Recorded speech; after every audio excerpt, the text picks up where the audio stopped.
আর এরই মধ্যে রাহুল বন্দ্যোপাধ্যায়ের মৃত্যুর পূর্ণাঙ্গ তদন্ত দাবি করে সোশ্যাল মিডিয়ায় একটি পোস্ট করেছেন অভিনেত্রী সুদীপ্তা চক্রবর্তী। এই প্রসঙ্গে তিনি কি বলেছেন শোনাবো। ওখানে কি এক্স্যাক্টলি ঘটেছে তো জানি না। তো এবার একটা ইউনিটে অনেক মানুষ থাকেন, একজনের এক একটা ভার্সন শুনছি কাল থেকে। তো প্রশ্ন স্বাভাবিকভাবে আপনার মনেও যেমন জাগছে, আমার মনেও জাগছে। তো এবার আমাদের তো আর্টিস্টদের তো সেই অর্থে মানে আমাদের ওই মোশন পিকচার্স আর্টিস্ট ফোরাম ছাড়া কোনো সংগঠন তো নেই। তো এই সংগঠনের কাছে আমি দাবি রেখেছি যে একটা তদন্তের জন্য যেন আমরা সবাই মিলে দাবি রাখতে পারি। আমরা ফোরামের তরফ থেকে কি পদক্ষেপ নিচ্ছি বা ফোরামের এক্সিকিউটিভ বডি, আর্টিস্টদের যে ফোরাম, সেই ফোরামের এক্সিকিউটিভ বডি কি পদক্ষেপ নিচ্ছেন বা তারা কোনো দাবি জানাচ্ছেন কিনা সেইটা জানতে চেয়েছি। এবং একজন পেশাদার অভিনেতা হিসাবে আমার সহকর্মীর মৃত্যু নিয়ে যে একটা কাল থেকে ধোঁয়াশা চলছে, সেইটার ব্যাপারে যেন পুলিশি তদন্ত বা যে কোনো এজেন্সি বা হোয়াট এভার তদন্ত যেন সঠিকভাবে হয় এবং আমরা যেন জানতে পারি যে এক্স্যাক্টলি কি ঘটেছিল। কিন্তু কিভাবে ঘটলো এই এত বড় দুর্ঘটনা? কি কারণে রাহুল অরুণোদয় বন্দ্যোপাধ্যায় তাকে উদ্ধার করা গেল না? নিরাপত্তা নিয়ে উঠছে একাধিক প্রশ্ন। নিরাপত্তা ব্যবস্থা, আমি সত্যি কথা বলতে গিয়ে আমাদের বাংলা ছবির এই গল্প বাজেটে বড় নিরাপত্তা ব্যবস্থা থাকে না। এক্সপ্রেসিভ ফেস, তো সেই সব নিয়ে তো কাজ করেছিল অনেকদিন, কিন্তু এরকম একটা দুর্ঘটনা ভাবাই যায় না। নিরাপত্তা ব্যবস্থা তো ডেফিনেটলি সেইভাবে তো আমাদের ফিল্ম ইন্ডাস্ট্রির ক্ষেত্রে তো খুব একটা আঁটোসাঁটো নিরাপত্তা ব্যবস্থা তো থাকে না। কিন্তু আমি জানি না কি দৃশ্য আদপেই জলের মধ্যে ছিল কিনা চিত্রনাট্য অনুযায়ী, নাকিও নিজেই জলে একটু নামতে গিয়ে তলিয়ে গেছে, সেটা আমার কাছে এখনো স্পষ্ট নয়। তবে নিরাপত্তা ব্যবস্থা আমাদের শুটিং এর ক্ষেত্রে তেমন ভাবে অভিনেতাদের লাইফ রিস্ক করে যে কাজগুলো করতে হয় সবসময় দেওয়া সম্ভব হয় না, সবসময় থাকে এমনটা নয়। কোনো ক্ষেত্রে থাকে হয়তো কিছু সুপারস্টার তথাকথিত, তাদের জন্য হয়তো একটু বরাদ্দ করা হয়, কিন্তু বাকি ব্যবস্থা তেমন মজবুত ভাবে থাকে না। এই ঘটনার আকস্মিকতায় শোকস্তব্ধ শিল্পী মহল। শোকাহত চিরদিনই তুমি যে আমার ছবির সঙ্গীত পরিচালক জিৎ গঙ্গোপাধ্যায়।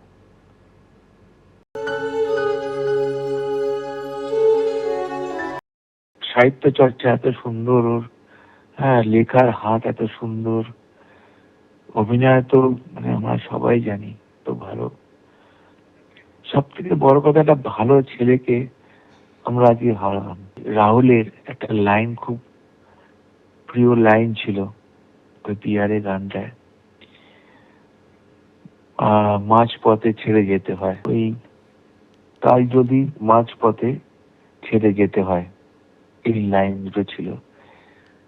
আর এই গান গাইতো মাঝে মাঝে ফোনে আমায় গিয়ে শোনাতো, জিদ্দা আজকে শোতে এই গানটা আবার গাইলাম। জাস্ট ভাবতে পারছি না,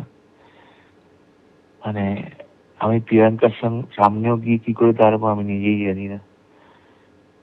কি বলবো, আমার সঙ্গে কিছু সপ্তাহ আগে কথা হয়েছিল, একটা পডকাস্ট করে বলেছিল, জিদ্দা তুমি এসো, আমরা অনেক গল্প করব।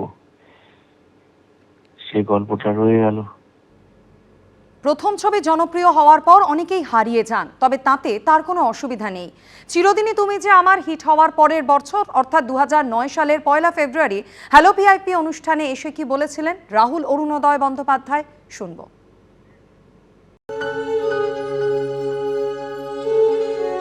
বম্বেতেও আমরা দেখেছি একাধিক অভিনেতা অভিনেত্রী এসছেন, প্রথম ছবি ভীষণ জনপ্রিয় এবং ভীষণ প্রমিসিং, তারপরে সেটা হয়তো ভুল ছবি চয়েস বা আরও নানা কারণে সেইভাবে আর আমরা হারিয়ে ফেলেছি। আমি তো সিরিয়াল করতেই এসেছিলাম, সিরিয়ালই তো করছিলাম, আমি ভাবিও নি, আমি আজ পর্যন্ত কোনো জায়গায় গিয়ে ছবিও জমা দিইনি এবং স্ট্রাগলও করিনি যে আমাকে সিনেমা করতে হবে।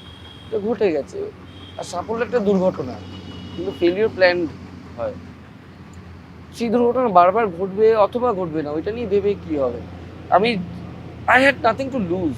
আমি খারাপতম সময়গুলো দেখেছি, আমি খুব খারাপ সময় দেখেছি, ওর থেকে খারাপ সময় আসবে না সেটা আমি জানি, কারণ অলরেডি সেই টাকাটা আমার কাছে চলে এসেছে।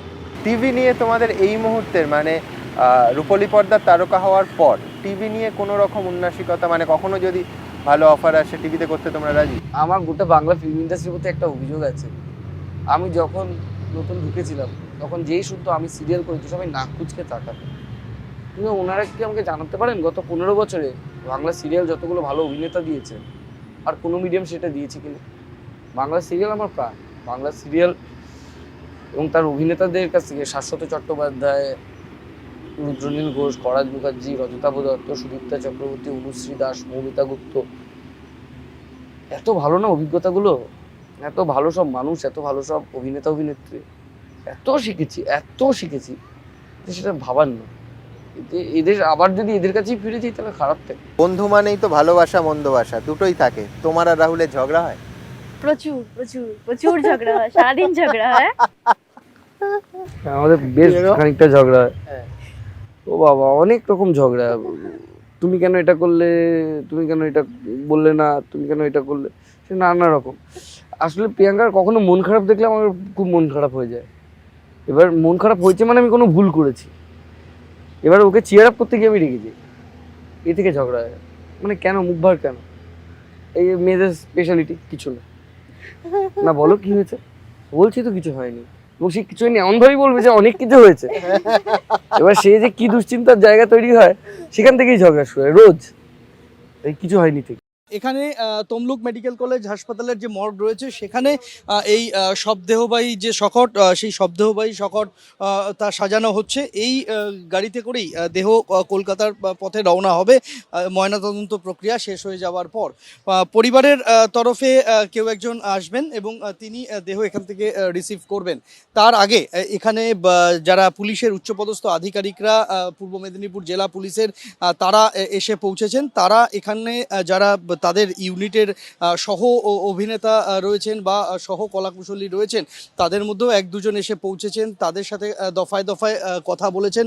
ময়নাতদন্ত প্রক্রিয়া ফরেনসিক মেডিসিন বিভাগে সেখানে আর কিছুক্ষণের মধ্যেই শুরু হয়ে যাবে।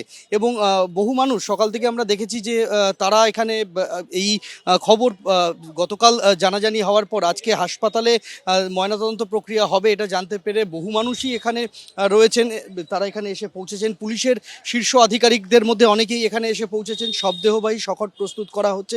আপনারা কি এখান থেকে সরাসরি কলকাতায় যাবেন? আপাতত এখান থেকে বাড়ি নিয়ে যাবো। দেহ সেক্ষেত্রে রিসিভ কে বা কারা করবে? বাড়ির লোক আসছে, আমরা তো আছি, বাড়ির লোকও আসছে। যে ঘটনাটা ঘটে গেল, মানে আপনিও কি ওই ইউনিটেই ছিলেন কালকে? আমাদেরই কোম্পানি, আমি সেই দিন ওই মুহূর্তে ছিলাম না, কিন্তু দেখুন এখন তো একটা তদন্ত চলছে। অ্যাক্সিডেন্ট হয়েছে সবাই জানি, এইটুকুই আমরা জানি, কারণ আমি নিজে চোখেও দেখিনি, আর আমি ছিলাম কলকাতায়। ঠিক আছে, কি কলকাতা থেকে? হ্যাঁ, কলকাতা থেকে আজকে ভোরবেলা এসেছি। যারা রয়েছেন তার সহ কলাকুশলীরা রয়েছেন, তাদের মধ্যে অনেকেই এখানে এসেছেন। বাড়ির লোকজন আসবেন, তারপরেই ময়নাতদন্ত শেষ হওয়ার পর দেহ হাতে তুলে দেওয়া হবে পরিবারের। গতকাল রাত্রি 12:30 নাগাদ দেহ এসে পৌঁছায় এখানে তাম্রলিপ্ত মেডিকেল কলেজ হাসপাতালে। এবং ময়নাতদন্ত প্রক্রিয়ার পাশাপাশি গোটা প্রক্রিয়াটার ভিডিওগ্রাফি যদি করার প্রয়োজন পড়ে সেক্ষেত্রেও প্রয়োজনীয় অনুমোদন দিয়ে রাখা হয়েছে। এবিপি আনন্দ, এগিয়ে থাকে, এগিয়ে রাখে।